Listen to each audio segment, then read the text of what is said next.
Hi friends, చాలామంది GDS BPM results కోసం wait చేస్తున్నారు.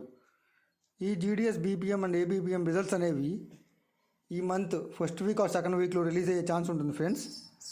దీనికి చాలామంది సెలెక్ట్ అవుతామా లేదా అని కన్ఫ్యూజన్లో ఉన్నారు. ఈరోజు మనం ఈ పోస్ట్కి కట్ ఆఫ్ గురించి తెలుసుకుందాం. ఫస్ట్ వచ్చేసరికి ఓసీ కేటగిరీలో 10th 10/10 పాయింట్స్ కానీ 570 అబోవ్ మార్క్స్ కానీ వచ్చినట్లయితే మనం ఈ పోస్ట్కి సెలెక్ట్ అయ్యే ఛాన్స్ ఎక్కువగా ఉంటుంది ఫ్రెండ్స్.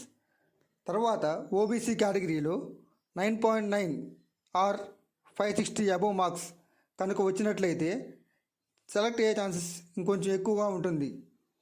నెక్స్ట్ వచ్చేసరికి ఎస్సీ అండ్ ఎస్టీ కేటగిరీలో 9.6 to 9.8 అబోవ్ వచ్చినట్లయితే ఆర్ 550 మార్క్స్ కన్నా ఎక్కువ ఉన్నట్లయితే సెలెక్ట్ అయ్యే ఛాన్స్ ఎక్కువగా ఉంటుంది.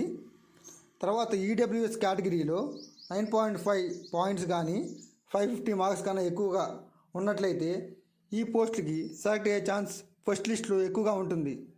సో మరిన్ని ఇలాంటి వీడియోస్ కోసం please to like, share and subscribe to my channel. Thank you friends. Hi friends, చాలామంది జీడీ